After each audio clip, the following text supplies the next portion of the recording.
We were having dinner, we were having food, having drinks, having a good time. I chink the glass, ding, ding, ding, ding, ding, to do a speech, and I stand up and I say, thank you very much everyone for coming, blah, blah, blah. We have something exciting to tell you.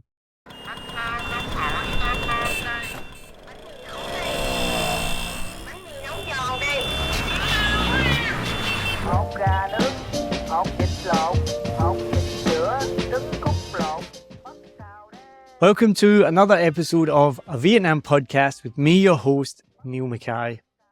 This podcast is all about sharing stories of people connected to Vietnam. And we've been doing that since 2019. And I've been so proud to interview people from not just Saigon, where I thought it was going to start originally, but all over Vietnam and all over the world and share their story.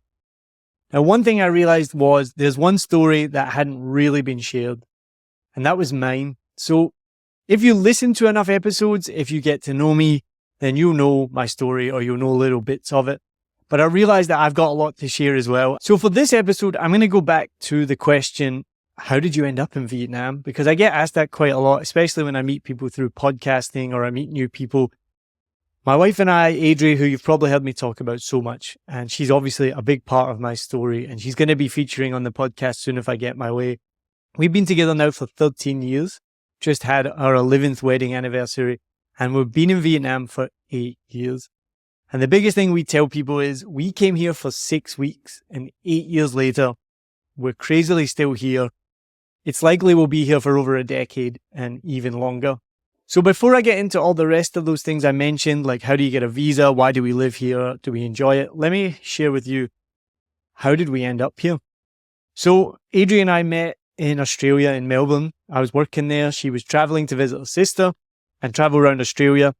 And we just connected and hit it off right away. Well, to put it correctly, I madly fell in love with her. Then, thank God, she fell in love with me and we've been together ever since. So we left Australia because of visa problems and jobs and things like that. And we were lucky that we were still just young enough to go to New Zealand. And so we got a working holiday visa for New Zealand. We instantly fell in love with New Zealand, as you would, because it is probably still the greatest country in the world. I absolutely love New Zealand and it is still home for me. And if and when we leave Vietnam, it will be more than likely to go back to New Zealand. So we were in New Zealand. We almost immediately applied for permanent residency because we were eligible to do that. And thankfully we got permanent residency. And during that process, we came to Vietnam in 2015 just for a vacation. So Adrie's sister had moved here for a job. She was working with a major university and she'd only been here for a couple of years, but obviously a great chance to go for a vacation. So we came over for 2 weeks. We obviously started in Ho Chi Minh City. We saw the Mekong Delta. We went to Hoi An, Da Nang.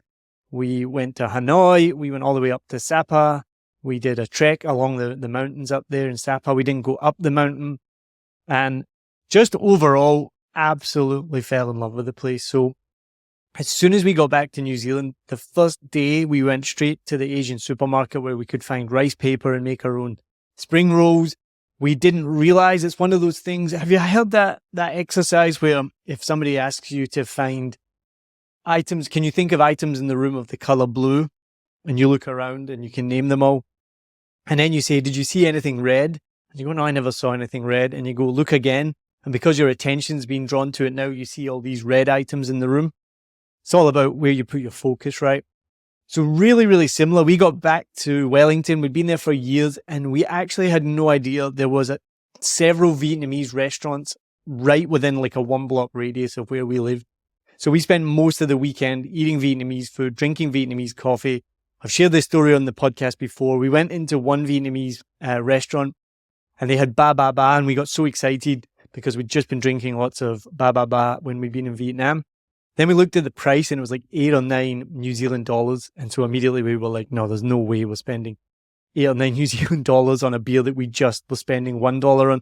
So we didn't get ba ba ba, but we did have lots of Vietnamese food. And I don't know the exact time, but not long after that, Adrie, who's the more adventurous one than me, she's the one that wants to travel more. And I'm so happy and delighted to follow her because I've told her this recently. I have massive inertia. I would probably just stay on the couch and do nothing. So thank goodness for Adrie. She gets me out of my comfort zone and gets me traveling.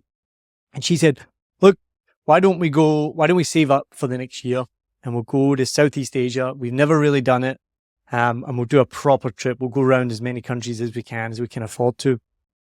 And so that was the plan. So we spent the next year in New Zealand. We were only going out for happy hours. We didn't really go out and do as much as we'd been doing before. We had a budget, we saved. And through that year as well, we decided that we were going to do our ESL teaching certification, which was the CELTA, which you could do in New Zealand, but it was way more expensive. And so we decided to do it in Vietnam. So after a year, we put all our stuff into storage. We moved out of our apartment, said goodbye to our friends. We said, right, we'll see you in 6 months or a year. We'll be back soon. And we left for Malaysia. No, sorry, we left for Thailand. So we obviously arrived in Bangkok. Sweltering humidity, 7-Elevens on every corner, smelled kind of bad. But oh my goodness, the best Thai green curry I'd ever had in my life. Cheap beer, and we had a couple of days in Bangkok, and then we continued down south, went to like Koh Lipe, Koh Lanta, went to the Similan Islands. We did a livable diving trip, and just everything you could imagine, like beautiful white sandy beaches, and just so stunning. So we did a month in Thailand. Then we crossed the border. We went into Malaysia from like the north of Malaysia, went into Langkawi, did the Perhentian Islands, went down south, and I achieved something that is still to this day one of the proudest moments of my life. So my grandfather had been a policeman for the Malaysian police, very, very randomly. So back during something called I think it's called the Malaysian Emergency, they were advertising for British police officers to come over and work in Malaysia. And so my grandfather decided to do that to save up enough money to come back and marry his fiancée, or maybe girlfriend at that time, but future wife anyway, my grandmother. And he was a policeman in a place called Slim River. Now, this is not a tourist destination at all. It's barely a destination at all. There's one train station there. There's one main road. But it was always my intention that when we went to Malaysia, that we were going to go visit Slim River. And we did that. And I called my grandfather. I was like, you know where I am right now? I'm in Slim River. And so that to me was just one of the proudest things ever. So that was amazing. So we did Slim River. Obviously, then we got to KL, did Malacca. And so this is not a podcast about Malaysia and Thailand, but we did all of that. And then we came to Vietnam, and we had registered to do the ESL course, so the CELTA, which I don't know if we did or we didn't realize, but it is like the gold standard of English teaching certifications. And so it's really intense. You have to we were doing it full time. So you may basically put aside 1 month. You cannot do anything else. You can barely go out and hang out with your friends. You can't work. You can't have a job. You can't socialize really much, as I mentioned. You just have to dedicate yourself to this, and you have to have a degree to do it, which is something that frustrates me when ESL teachers talk themselves down, or people talk down about ESL teachers, or they say, oh, I'm just an English teacher.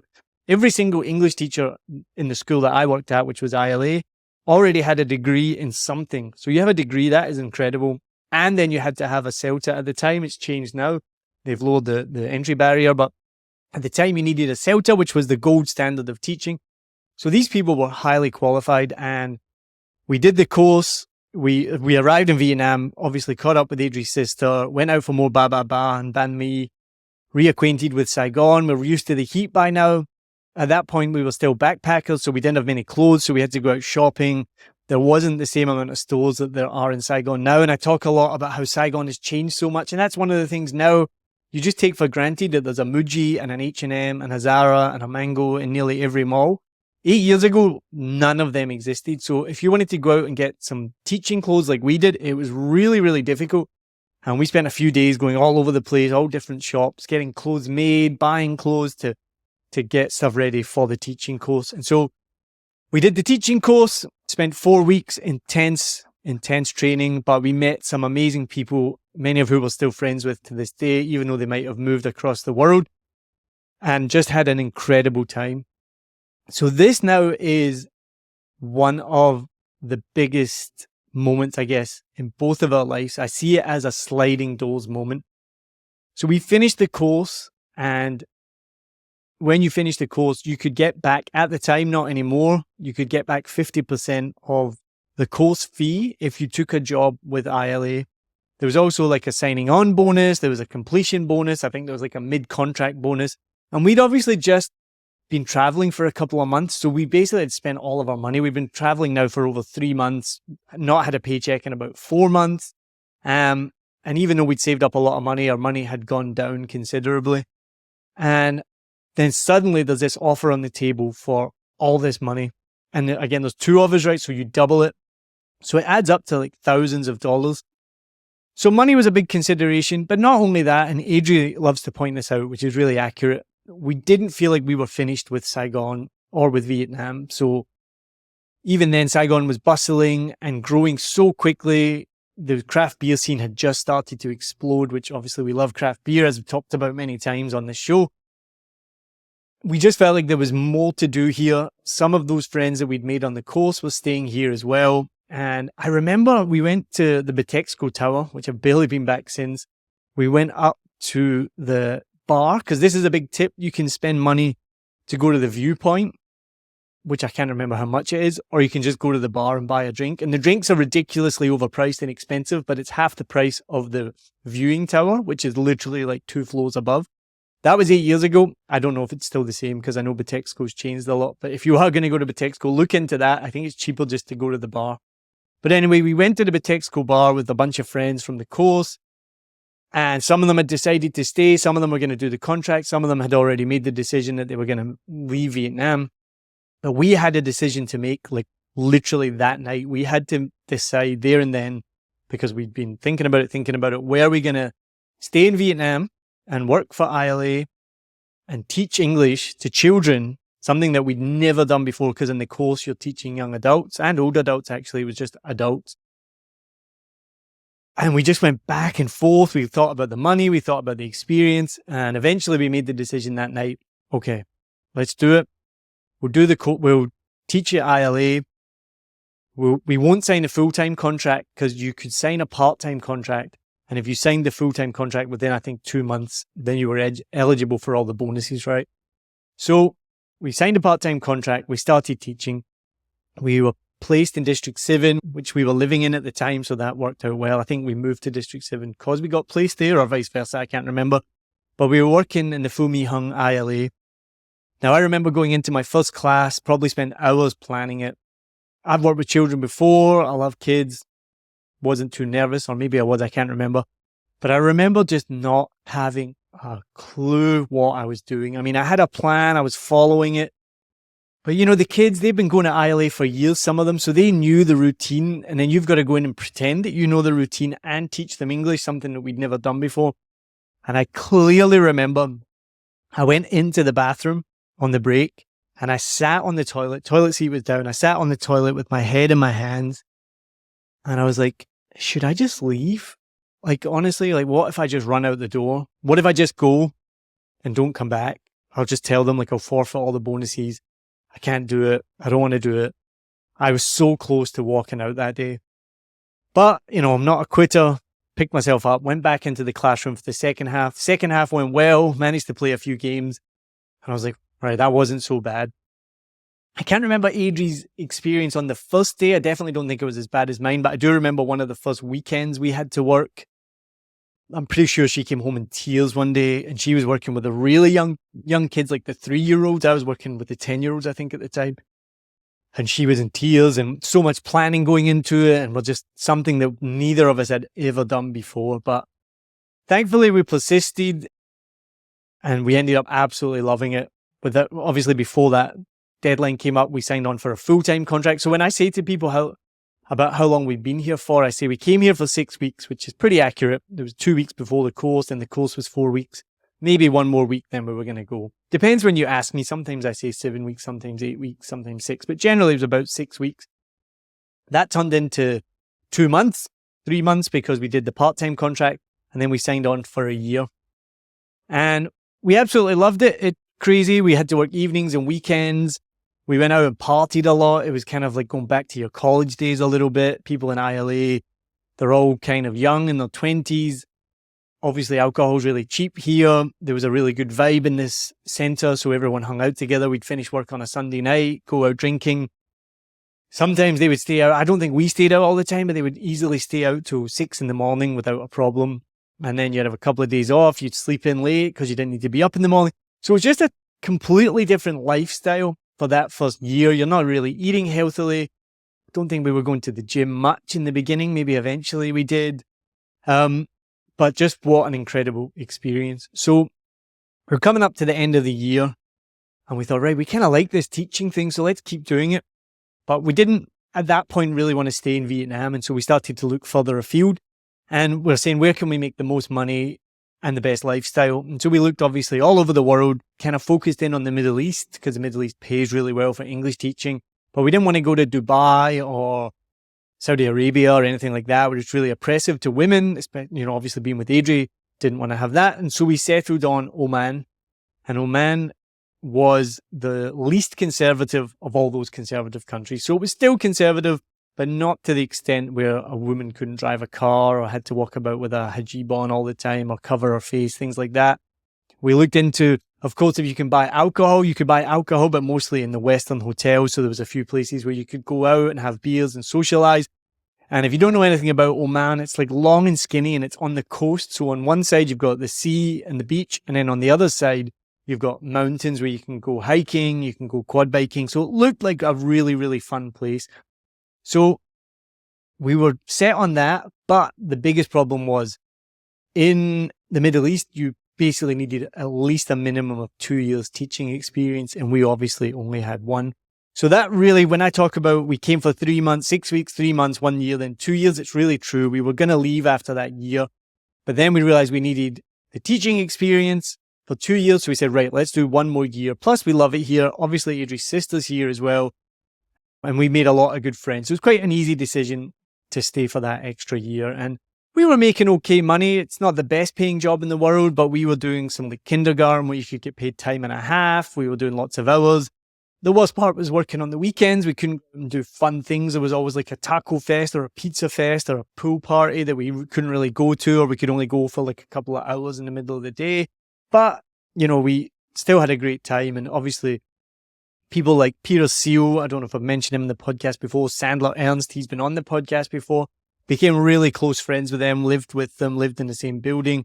And just generally made like really, really good friends and had an amazing time in Vietnam, able to travel a little bit, especially within the region, go to Korea, travel within Vietnam as well. So obviously absolutely loved it here and we're able to save a bit of money as well, which was nice. So getting to the end of our second year, and if you're still listening, thank you so much for listening. Getting to the end of our second year, we were about to leave. We had started to sell some of our stuff. I remember Adrie had sold a bike. We had already put in our notice to move out of our apartment at the time. We told all of our friends we were leaving.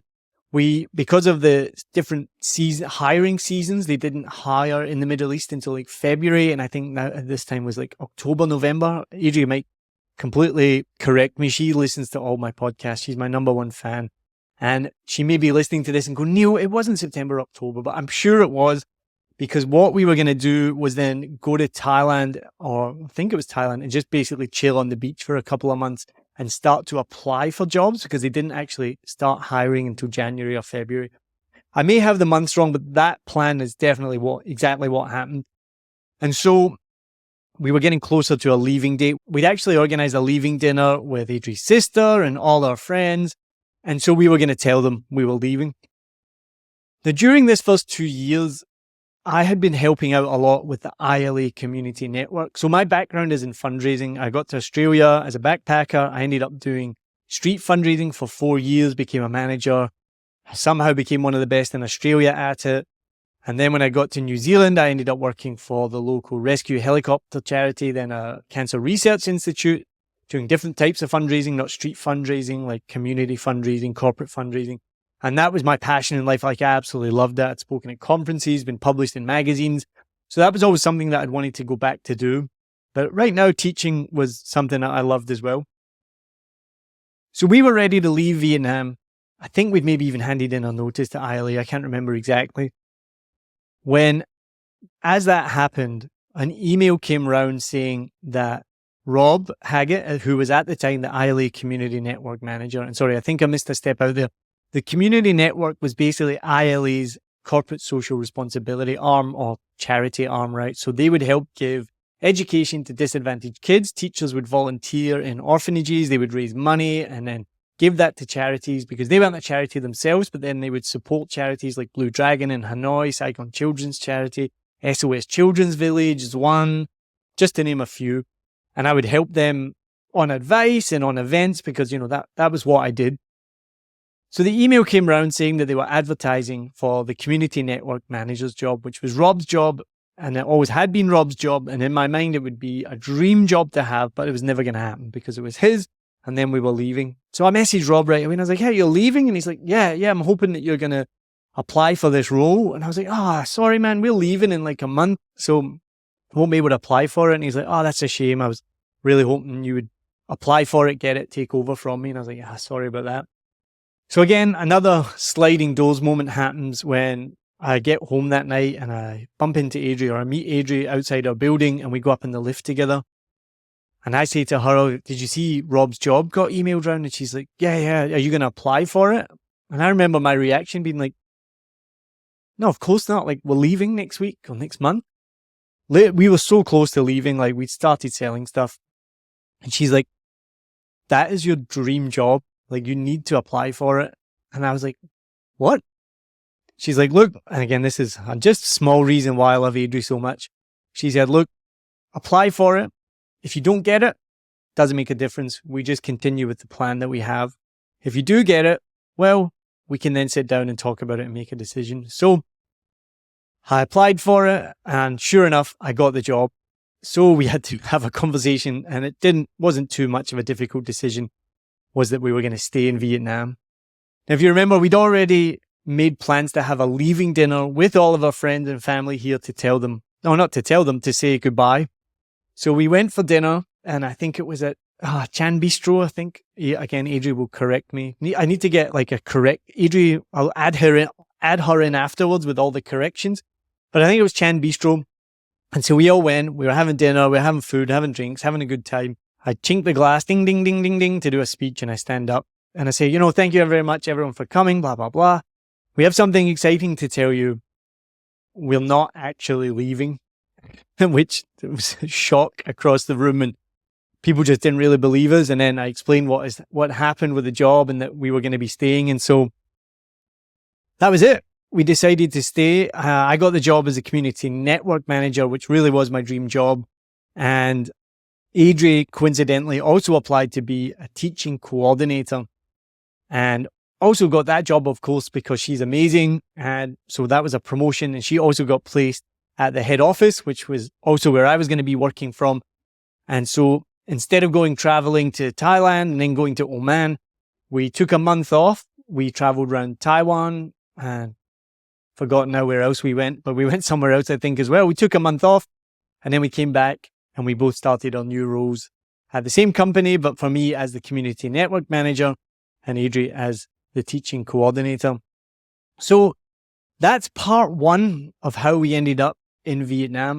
I realized that I've been talking for over 20 minutes and I've only covered the first 2 years of why we ended up in Vietnam. And so you can start to understand why it's such a complicated question when people say, how did you end up here for so long?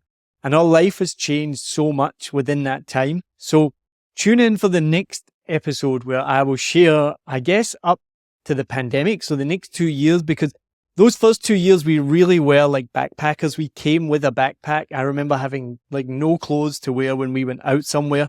Maybe one nice shirt, one pair of jeans. I would wear my hiking shoes out.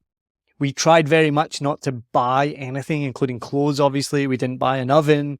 We didn't buy any physical things because we wanted to be able to just pack up a backpack and leave, which is what we were about to do after those 2 years. But then we decided to stay. We had full-time jobs. We had weekday jobs for the most part. Adrie still had to work on a Saturday. She had Sunday off. And it was that decision that led to the creation of 7 Million Bikes, a Saigon podcast, which later became what you are watching or listening to now, a Vietnam podcast, and 7 Million Bikes became something completely different. And I'll tell you more about that in the next episode. So thank you again for listening to a Vietnam podcast. Honestly, I cannot tell you how much it means to me. I still find it weird that I'm doing this right now, that I'm going to publish this and that you're going to listen to it. I find it weird that so many people have tuned in now. We're just about to hit 75,000 downloads. We're going to cross 100,000 downloads by the end of the year. The YouTube channel is getting more and more viewers. Creating this podcast has changed my life, and we'll cover that in future episodes about how that happened and how we've ended up in Vietnam for so long. But if you do enjoy this, if you enjoy a Vietnam podcast, then do what everyone says. Please rate, review, subscribe, turn on the notifications. Even though we're going to hit 100,000 downloads, I still want to grow this bigger and better and reach even more people and share these stories. And the biggest thing that you can do to help me is share this episode with other people that you think might enjoy it. And if you do enjoy it, we do have a Patreon again. I've restarted the Patreon. And it's going to be different. I want to build a community of people who love Vietnam, whether they live here or not. They love this podcast. They love hearing about it. And I want to bring those people together in a community, and Patreon allows that. And just by giving a little bit, you can give as little. I think the minimum level is like $1 a month or something like that. Give something small just to be part of that community, to show that you like this podcast. And then within that community, I'm going to share bonus episodes. I'm going to share episodes early, and we'll do special meetups as well here in Saigon and even online, where we can bring people together. Because if you know me at all, one of the things I love the most is bringing people together. And if we can do that through this podcast, then please look on the 7 Million Bikes Patreon, then look on patreon.com, a Vietnam podcast, and you can become a Bop Sao Dare. That's the name we're giving to the people who join. The music for this podcast is unbelievable. Again, thank you to Lewis Wright for doing that so many years ago, 2019. The Bop Sao Dares, they are special, special people. We already have Fiona and Adam Thompson, Dan Jones, Andrew Barry, Tracy Wright, and Brandon Thompson as well. So thank you so much to those guys to be a Bop Sao Dare. You can be a Cafe Suada, you can be a Banh Mi, you can be a Cum Tam, or the ultimate level, a Bop Sao Dare. So if you want to help build the Vietnam podcast community, do that, and please share this podcast. So thank you very much for listening. Have an amazing day wherever you are in the world, and whatever you are doing right now. Always please feel free to get in touch, because I absolutely love hearing from people. Have an amazing day. Cheers.